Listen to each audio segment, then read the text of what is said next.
Why Malaysia is quietly turning away from the West, what travelers should know, real breakdown. Something is happening in Malaysia right now that almost nobody in the Western world is talking about. And if you're planning to visit, move there, or you already live there, you need to hear this before you make another single decision about that trip. Because on the surface, Malaysia still looks like the postcard version you've seen 1,000 times. The Petronas Towers gleaming against a tropical sky. Penang's street food. Langkawi's beaches. Batu caves. That iconic mix of Malay, Chinese, and Indian culture that makes it feel like 5 countries inside one border. But underneath that surface, a massive, quiet, deliberate shift is happening. And Western travelers are starting to feel it, in their wallets, at border control, on the streets, and in ways that no travel guide, no government advisory, and no influencer itinerary is prepared to explain. So today we're going deep. We're talking geopolitics, money, culture, religion, and the real lived experience of people who found out about this shift the hard way. But wait, before we begin, please subscribe to ensure that you never miss out on any of my essential stuff. Comment "I subscribe" below, and I will personally welcome you to our community. With that said, let's get started. Let's start with a man named James. James is a 52-year-old British expat. He'd been living in Kuala Lumpur for 8 years. He had a beautiful apartment in Mont Kiara, a local community he loved, a routine that felt like home. He'd built a life there under Malaysia's MM2H program, which stands for Malaysia My Second Home, a visa program designed to attract long-term foreign residents. Then one morning in 2021, he woke up to an email that changed everything. The Malaysian government had just restructured the MM2H visa requirements overnight. The minimum monthly offshore income requirement jumped from RM10,000 to RM40,000. The liquid asset requirement went from RM350,000 to RM1.5 million. The fixed deposit requirement, which had already been steep, nearly tripled. James was suddenly priced out of the country he called home. And he wasn't alone. Hundreds of Western expats, retirees, remote workers, long-term residents, found themselves facing the same impossible math. Now, here's what most people got wrong when this happened. They called it a rejection. They said Malaysia was pushing foreigners out. Some expat forums got angry. Some got bitter. But James eventually understood something that took him months to see clearly. Malaysia wasn't punishing foreigners. Malaysia was choosing itself. And that distinction, that single, crucial distinction, is the entire story we're telling today. To understand where Malaysia is going, you have to understand where it came from. And I promise you, the history is not what you learned in school, if you learned it at all. For over 170 years, Malaysia, then called Malaya, was under British colonial control. The British didn't just govern the country. They extracted it. Rubber, tin, palm oil. The natural wealth of the Malay Peninsula flowed outward to European markets while the local population was structurally kept out of economic power. When Malaysia gained independence in 1957, the scars weren't just political. They were economic, psychological, and cultural. An entire society had been organized around serving external interests rather than building internal ones. Now fast forward to today. According to a 2023 Pew Research Center global survey, favorable views of Western foreign policy among Southeast Asian nations dropped by 31% in just 4 years. That's not a blip. That's a trend. And Malaysia is right at the center of it. Because here's what's changed, Malaysia now has choices it didn't have before. And it is making them loudly. In 2023, while the world was watching Ukraine, watching the Middle East, watching Washington's political theater, Malaysia quietly hosted joint naval exercises with China while simultaneously declining a U.S. request for port access. Let that sink in for a second. This is a country with an American-designed skyline, a legal system rooted in British common law, and decades of Western investment in its economy, and it just told the U.S. Navy, politely but clearly, no. That's not an accident. That's a foreign policy statement. And the architect of much of this new posture has a name, Anwar Ibrahim. If you don't know who Anwar Ibrahim is, here's a 30-second version. He's Malaysia's current Prime Minister. He spent years in and out of prison on politically motivated charges. He survived. He rose. And when he finally took power in 2022, he arrived not as a man with debts to the West, but as a man with a vision for what Malaysia could become on its own terms. In a 2023 CNN interview that went globally viral, and I mean globally, Anwar stood on camera and directly challenged the dominance of the US dollar in global trade. He proposed reviving the Asian Monetary Fund. He called for ASEAN nations to settle trade in local currencies. He said, without apology, that Malaysia did not need to choose sides between the United States and China. The Western financial media called it provocative. Malaysian social media called it historic. The Lowy Institute's 2023 Asia Power Index, one of the most credible geopolitical research organizations in the world, ranked Malaysia as one of Southeast Asia's top swing states. These are nations that are actively, strategically, and deliberately refusing to align with either Washington or Beijing. They're playing the long game. And Malaysia is playing it better than almost anyone. Now, what does this mean for you, the traveler standing in an airport with your boarding pass and your carry-on bag? More than you'd think. Picture this. You land at Kuala Lumpur International Airport. You step outside into that wall of tropical heat, heavy, warm, full of humidity and the smell of rain on hot pavement. You grab a grab ride to your hotel, you check in, you're exhausted but excited. You go to your nearest ATM to pull out some ringgit. Your card is declined. You try another machine. Declined again.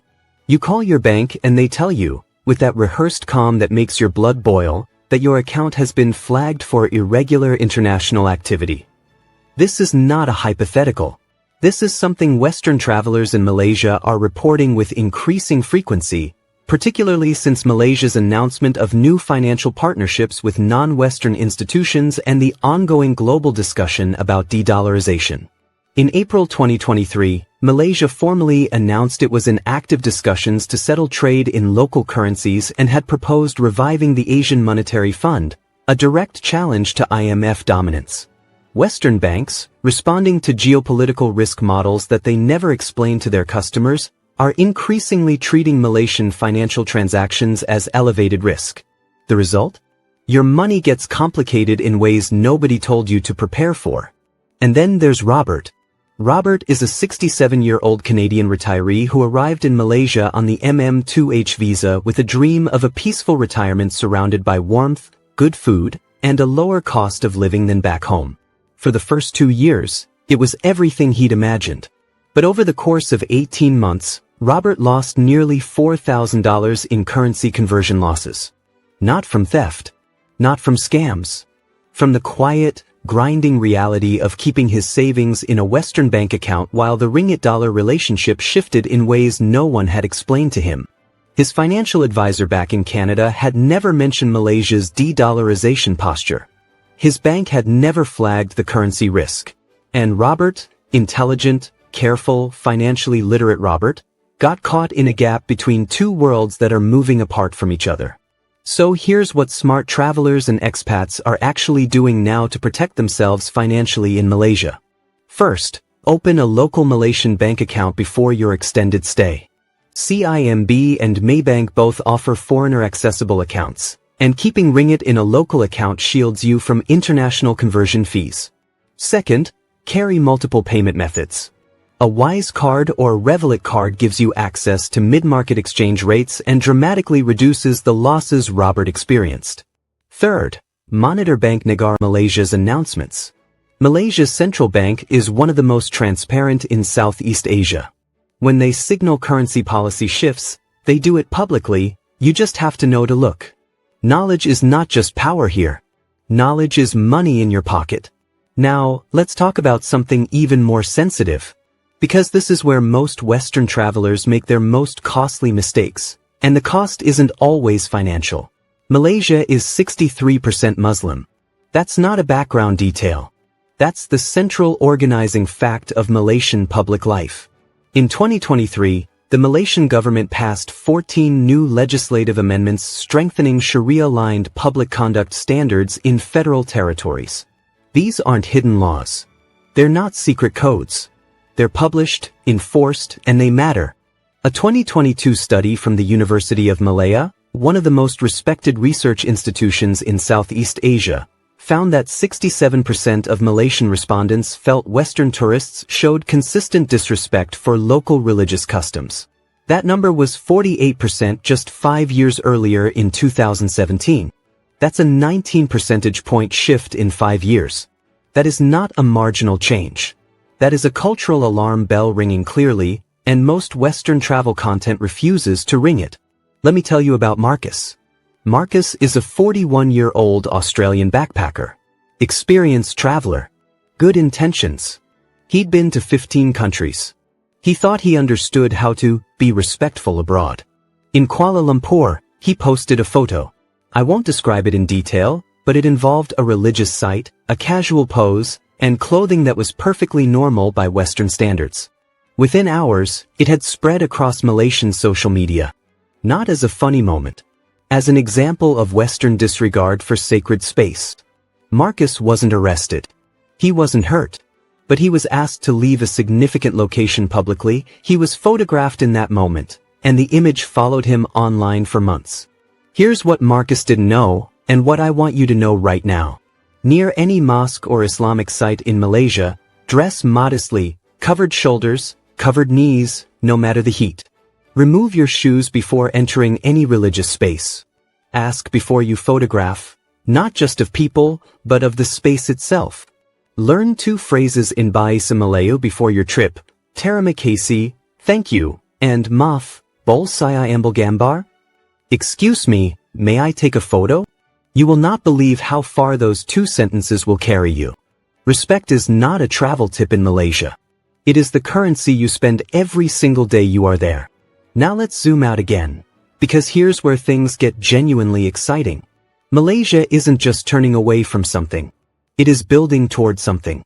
And what it's building is one of the most ambitious regional power projects in modern history.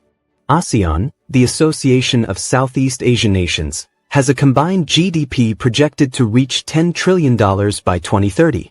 That would make it the 4th largest economic bloc in the entire world. And Malaysia sits at the strategic, geographic, and diplomatic heart of it. According to a 2023 Council on Foreign Relations report, Malaysia is actively positioning itself as a diplomatic bridge between the global south and major Asian powers. It's not picking sides. It's building a lane of its own. What this means for travelers is extraordinary and genuinely underreported. Malaysia is investing heavily in regional tourism corridors with Indonesia, Thailand, and Singapore. It's building infrastructure that connects Southeast Asian capitals without relying on Western hubs. New rail links. Expanded airports. Digital visas processed in hours, not weeks. The future of Southeast Asian travel is being written right now. And the West is not holding the pen. Here's what stood out most to me. Malaysia isn't building this future out of anger. It's doing it out of ambition. There's a difference between resenting the West and outgrowing the need for its validation. Malaysia is the second. And countries like that are complex and worth understanding. But here's what most people get wrong. Malaysia is not closing its doors to Western visitors. It's becoming more selective about the kind of visitor it welcomes. And honestly, that's fair. In 2022, Malaysia launched the Rantau digital nomad visa, one of the most forward-thinking in Southeast Asia. It attracts travelers with skills, spending power, and cultural awareness, not entitlement. Within 6 months, over 3,000 applications were processed. Designers, developers, writers, entrepreneurs. People choosing Malaysia not because it's cheap, but because it's dynamic. Let me tell you about Sophie, a 31-year-old French UX designer who moved to Kuala Lumpur. Before arriving, she learned basic Bahasa Melayu and studied Malaysian history, not the colonial version, the real one. She arrived as a guest, not a customer. She told me Kuala Lumpur is the most human city she's ever lived in. Once she dropped assumptions and started asking questions, everything changed. Neighbors invited her for roti canai. Colleagues became real friends. Malaysia didn't change for Sophie. She changed for Malaysia. And Malaysia met her halfway. That's the experience available, if you show up the right way. Now, I know what you're thinking. Is it safe? Let's look at the numbers. The Global Peace Index 2023 ranks Malaysia 27th. The US is 131st. The UK is 37th. France is 67th. Violent crime against tourists is rare. Petty theft exists, like anywhere. Kuala Lumpur, Penang, Langkawi, Sabah, and Sarawak all maintain strong safety records. But safety in 2025 comes with new layers. Let me tell you about Elena, a 38-year-old German journalist who's traveled to over 40 countries. In Sabah, she was stopped at a checkpoint, calmly, professionally, but firmly. She had everything: passport, visa, tickets. What she didn't have was a new supplementary form tied to Malaysia's updated border policies. Nobody told her. She waited 4 hours. Completely avoidable. So here's your 2025 checklist. Save this. A passport with at least 6 months validity. Proof of onward travel. Proof of funds. A completed digital arrival card submitted before arrival. If you're going to Sabah or Sarawak, expect additional immigration checks. They operate separately. And if you're on a long-term or nomad visa, carry physical copies. Don't rely on your phone. Screenshot this. You'll thank yourself later. Now let's bring this together. We've talked about geopolitics, money, culture, safety, and real people navigating these changes. Here's the biggest takeaway. Malaysia is doing something rare. In a world where countries are either unstable or aligning with global powers, Malaysia is choosing a third path. It's choosing itself. Not through conflict, but through strategy, history, and confidence. Remember James, the British expat from earlier? He didn't leave angry. He left humbled, went back to the UK, reset, and returned 6 months later with a new visa and a new mindset. He called it the best 2 years of his life. Malaysia didn't change. He did. And Malaysia was ready. The travelers who will thrive here aren't the richest or the most powerful. They're the most aware, the most curious, the most respectful. Malaysia isn't turning away from you. It's asking you to show up differently. And those are almost always the most rewarding places to visit. If you're planning a trip and want guidance on visas, culture, or where to go, drop your question in the comments. I read every one. And here's something I want you to think about. If your country stepped away from a global power to protect its future, would you respect that? Or see it as rejection? Drop your answer below. If this changed your perspective, share it with one person who needs to see it. Not for the algorithm, but because this kind of insight changes how people experience the world. I'll see you in the next one.